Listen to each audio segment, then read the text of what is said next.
झारखंड मैया सम्मान योजना एक नई शुरुआत। ये एक बहुत बड़ी सरकारी योजना है। इसे एक खास मकसद से शुरू किया गया है और वो मकसद है झारखंड की महिलाओं की मदद करना। बहुत सी महिलाएं मुश्किलों का सामना करती हैं। अपनी रोजमर्रा की जरूरतें पूरी करने के लिए उन्हें बहुत संघर्ष करना पड़ता है। इस योजना का मकसद उन्हें आर्थिक मदद देना है। ये समाज में उनके योगदान को मान्यता देने की दिशा में एक कदम है। सरकार समझती है कि जब महिलाएं मजबूत होती हैं तो पूरा समाज मजबूत होता है। ये योजना राज्य के कई परिवारों के लिए आशा की किरण है। सबको इसके बारे में जानना जरूरी है। इस योजना का मुख्य उद्देश्य महिला सशक्तिकरण है। सशक्तिकरण का मतलब है ताकत और आत्मविश्वास देना। खास तौर पर यह महिलाओं के आर्थिक सशक्तिकरण पर केंद्रित है। जब एक महिला के पास खुद के पैसे होते हैं तो उसे आजादी मिलती है। वो खुद फैसले ले सकती है। उसे अपनी जरूरतों के लिए पूरी तरह दूसरों पर निर्भर नहीं रहना पड़ता। ये योजना महिलाओं को अपने पैरों पर खड़ा होने में मदद करना चाहती है। ये उन्हें सम्मान से जीने के लिए सक्षम बनाने के बारे में है। आर्थिक आजादी, आत्मसम्मान और बच्चों के बेहतर भविष्य के लिए भी बहुत जरूरी है। ये एक बहुत महत्वपूर्ण लक्ष्य है। मैया सम्मान योजना के तहत योग्य महिलाओं को आर्थिक मदद मिलती है। ये मदद किश्तों में दी जाती है। हर किस्त 5,000 रुपए तक हो सकती है। ये रकम कुछ लोगों को कम लग सकती है, लेकिन कई महिलाओं के लिए ये बहुत बड़ा बदलाव ला सकती है। इससे वो अपने घर के लिए जरूरी सामान खरीद सकती है, अपने बच्चों की पढ़ाई में मदद कर सकती है। इसका इस्तेमाल अचानक की बीमारी के लिए भी किया जा सकता है। ये पैसा एक सुरक्षा कवच देता है, अचानक आने वाले आर्थिक झटकों से बचाता है। ये मदद बहुत जरूरी है। झारखंड मैया सम्मान योजना का विजन बहुत बड़ा है। ये सिर्फ पैसे देने के बारे में नहीं है, ये एक मजबूत समाज बनाने के बारे में है। जब महिलाएं सशक्त होती हैं तो परिवारों को फायदा होता है, बच्चों को बेहतर पोषण और शिक्षा मिलती है, समाज का संपूर्ण स्वास्थ्य बेहतर होता है। ये योजना लैंगिक समानता की दिशा में भी एक कदम है। ये सामाजिक विकास में महिलाओं की समान भूमिका को मान्यता देती है। महिलाओं का समर्थन करके झारखंड अपने भविष्य में निवेश कर रहा है। ये एक सकारात्मक बदलाव है और जागरूकता इसकी सफलता की कुंजी है। सभी को इसका महत्व समझना चाहिए। ये समझना बहुत जरूरी है कि इस योजना का लाभ कौन ले सकता है। हर कोई झारखंड मैया सम्मान योजना के लिए योग्य नहीं है। सरकार ने कुछ नियम बनाए हैं। ये नियम यह सुनिश्चित करते हैं कि मदद सबसे जरूरतमंद महिलाओं तक पहुंचे। सबसे पहली बात, आवेदक एक महिला होनी चाहिए। उसे झारखंड राज्य की स्थायी निवासी भी होनी चाहिए। इसका मतलब है कि उसे झारखंड में रहना चाहिए। निवास का प्रमाण देना होगा। ये बुनियादी शर्तें हैं। इन नियमों को जानने से बाद में निराशा और भ्रम से बचा जा सकता है। योग्यता के लिए और भी खास शर्तें हैं, जैसे उम्र की सीमा हो सकती है। अक्सर ऐसी योजनाएं एक खास उम्र की महिलाओं के लिए होती हैं, शायद 18 से 60 साल के बीच। योजना आर्थिक रूप से कमजोर वर्ग की महिलाओं को प्राथमिकता दे सकती है। ये अनुसूचित जाति, अनुसूचित जनजाति या अन्य पिछड़ा वर्ग की महिलाओं पर भी केंद्रित हो सकती है। कभी कभी विधवाओं या अविवाहित महिलाओं को प्राथमिकता दी जाती है। पूरी जानकारी के लिए आपको आधिकारिक अधिसूचना देखनी चाहिए। योजना के लिए आवेदन करने से पहले ये पता करना आपकी जिम्मेदारी है कि आप इन मानदंडों पर खरी उतरती हैं या नहीं। जैसे योग्यता के नियम हैं, वैसे ही अयोग्यता के भी कारण हैं। अगर कोई आवेदक गलत जानकारी देती है तो उसका आवेदन रद्द कर दिया जाएगा। ये एक गंभीर मामला है। अगर कोई महिला झारखंड की निवासी नहीं है तो वो आवेदन नहीं कर सकती। अगर उसके परिवार की आय एक निश्चित सीमा से ज्यादा है तो वो अयोग्य हो सकती है। कभी कभी जो महिलाएं पहले से ही किसी समान सरकारी योजना का लाभ ले रही हैं, वो इसके लिए योग्य नहीं हो सकती है। ईमानदार होना बहुत जरूरी है। सरकार सभी आवेदनों की सावधानी पूर्वक जांच करने के लिए सत्यापन प्रक्रिया का उपयोग करती है। अधिकारियों को गुमराह करने की कोशिश न करें।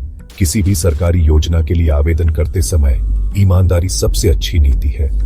झारखंड मैया सम्मान योजना उन महिलाओं के लिए बनाई गई है जिन्हें वास्तव में मदद की जरूरत है। अगर आप गलत जानकारी या नकली दस्तावेज देते हैं तो आपको कानूनी परेशानी का सामना करना पड़ सकता है। ये सिर्फ पैसे लेने के बारे में नहीं है, ये विश्वास पर बनी एक प्रणाली के बारे में है। धन सीमित है, ये उन लोगों के पास जाना चाहिए जो वास्तव में योग्य है। इसलिए कृपया सुनिश्चित करें कि आपकी सारी जानकारी सही हो। इससे योजना सुचारू रूप से चलेगी और वास्तव में जरूरतमंद लोगों की मदद होगी। सावधान रहें और सच्चे रहें। झारखंड मैया सम्मान योजना के लिए आवेदन स्वीकृत होने के बाद अगला सवाल ये है कि पैसे कैसे मिलेंगे। सरकार एक आधुनिक और पारदर्शी तरीका इस्तेमाल करती है। आर्थिक मदद सीधे लाभार्थी के बैंक खाते में ट्रांसफर की जाती है। इसे प्रत्यक्ष लाभ अंतरण या डीबीटी कहते हैं। यह सिस्टम यह सुनिश्चित करता है कि बिना किसी बिचौलिए के पैसे सही व्यक्ति तक पहुंचे। इसलिए हर आवेदक के लिए अपने नाम से एक चालू बैंक खाता होना बहुत जरूरी है। सुचारू प्रक्रिया के लिए यह खाता उसके आधार कार्ड से भी लिंक होना चाहिए। यह योजना 5,000 रुपये की किश्तों में मदद देती है। मतलब महिलाओं को यह राशि एक से ज्यादा बार मिल सकती है। शायद यह सालाना मदद हो या इसे हिस्सों में दिया जाता हो। किश्तों की सही संख्या और कितनी बार मिलेगी, इसकी पूरी जानकारी योजना के आधिकारिक दिशा निर्देशों में दी जाएगी। जरूरी बात यह है कि इस राशि का मकसद निरंतर मदद देना है। यह आर्थिक मदद एक जीवन रेखा है। यह महिलाओं को समय के साथ अपने खर्चों को बेहतर ढंग से प्रबंधित करने का अधिकार देती है। यह उनकी जरूरतों की योजना बनाने में उनकी मदद करता है। कई महिलाएं जानना चाहेंगी कि उन्हें पैसे कब मिलेंगे। पैसे आमतौर पर आवेदन के सफलतापूर्वक सत्यापन और स्वीकृति के बाद ट्रांसफर किए जाते हैं। सरकारी प्रक्रियाओं में कभी कभी समय लग सकता है। जांचने के लिए कई आवेदन होते हैं। अधिकारियों को सावधान रहने की जरूरत है, इसलिए धैर्य रखना जरूरी है। एक बार स्वीकृत होने के बाद विभाग भुगतान की प्रक्रिया करेगा। लाभार्थियों को अक्सर उनके पंजीकृत मोबाइल नंबर पर एसएमएस के माध्यम से सूचित किया जाता है जब राशि उनके खाते में आ जाती है। अपने बैंक खाते और आवेदन में अपना मोबाइल नंबर अपडेट रखें। धन के सुचारू हस्तांतरण को सुनिश्चित करने के लिए कुछ दस्तावेज बहुत महत्वपूर्ण हैं। जैसा कि बताया गया है, आवेदक के नाम पर एक चालू बैंक खाता होना बहुत जरूरी है। आपको अपना बैंक खाता संख्या और अपनी बैंक शाखा का IFSC कोड देना होगा। आपका आधार कार्ड भी बहुत महत्वपूर्ण है। इसका उपयोग पहचान सत्यापन और आपके बैंक खाते से लिंक करने के लिए किया जाता है। सुनिश्चित करें कि आपके आधार कार्ड पर आपका नाम और अन्य विवरण आपके बैंक खाते के विवरण से मेल खाते हों। किसी भी बेमेल से भुगतान मिलने में देरी हो सकती है, इसलिए अपने दस्तावेजों की जांच करें।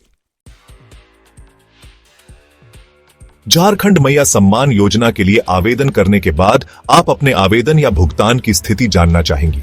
ऐसा करने के तरीके हैं। सरकार आमतौर पर ज्यादातर योजनाओं के लिए एक ऑनलाइन पोर्टल प्रदान करती है। आप इस पोर्टल पर एक एप्लीकेशन आईडी या अपने आधार नंबर का इस्तेमाल करके अपने आवेदन को ट्रैक कर पाएंगी। कभी कभी हेल्पलाइन नंबर भी दिए जाते हैं। जानकारी मांगने के लिए आप इन नंबरों पर कॉल कर सकती हैं। अपडेट के लिए आप अपने इलाके के स्थानीय प्रखंड कार्यालय या संबंधित विभाग के कार्यालय में भी जा सकती है। जानकारी लेती रहे। मैया सम्मान योजना के फायदे सिर्फ 5,000 रुपये नकद से कहीं ज्यादा है। यह योजना महिलाओं के जीवन में एक बड़ा बदलाव ला सकती है। जब एक महिला को यह आर्थिक मदद मिलती है तो उसका आत्मविश्वास अक्सर बढ़ता है। वह अपने परिवार और समुदाय में ज्यादा मूल्यवान और सम्मानित महसूस करती है। इससे उसे घरेलू फैसलों में ज्यादा बोलचाल का अधिकार मिल सकता है। यह उसके व्यक्तिगत विकास के लिए बहुत महत्वपूर्ण है। यह आर्थिक आजादी भले ही आंशिक हो, उसके तनाव और रोजमर्रा के खर्चों की चिंताओं को कम कर सकती है। यह उसे अधिक सम्मान और गरिमा के साथ जीने में मदद करता है। यह भी महत्वपूर्ण है कि इस पैसे का इस्तेमाल कैसे किया जाता है। योजना से मिलने वाली आर्थिक मदद का बुद्धिमानी से इस्तेमाल करना चाहिए। महिलाएं इसका इस्तेमाल अपने परिवार के स्वास्थ्य और पोषण के लिए कर सकती हैं। वे इसका इस्तेमाल अपने बच्चों की स्कूल फीस या किताबों के भुगतान के लिए कर सकती हैं। कुछ महिलाएं इसका इस्तेमाल कोई बहुत छोटा व्यवसाय शुरू करने के लिए भी कर सकती हैं, जैसे सब्जियां या हस्तशिल्प बेचना। इससे उन्हें भविष्य में और पैसा कमाने में मदद मिल सकती है। जरूरी है कि इस पैसे को फिजूल खर्ची में बर्बाद न किया जाए। यह समर्थन एक अवसर है। इसका इस्तेमाल खुद के और अपने परिवार के बेहतर भविष्य के निर्माण के लिए किया जाना चाहिए। अंत में, झारखंड मैया सम्मान योजना एक बहुत महत्वपूर्ण योजना है। यह महिला कल्याण और सशक्तिकरण के प्रति सरकार की प्रतिबद्धता को दर्शाता है। यह कमजोर महिलाओं को बहुत जरूरी आर्थिक सहायता प्रदान करता है। हालांकि इस योजना की सफलता सभी पर निर्भर करती है। यह महत्वपूर्ण है कि योग्य महिलाएं सही तरीके से आवेदन करें। यह महत्वपूर्ण है कि धन का सदुपयोग किया जाए। इस योजना में कई लोगों के जीवन में सकारात्मक बदलाव लाने की क्षमता है। यह झारखंड की महिलाओं को मजबूत और अधिक आत्मनिर्भर बना सकता है। आइए आशा करते हैं कि यह अपने सभी लक्ष्यों को प्राप्त करे। जागरूक रहें, सुरक्षित रहें।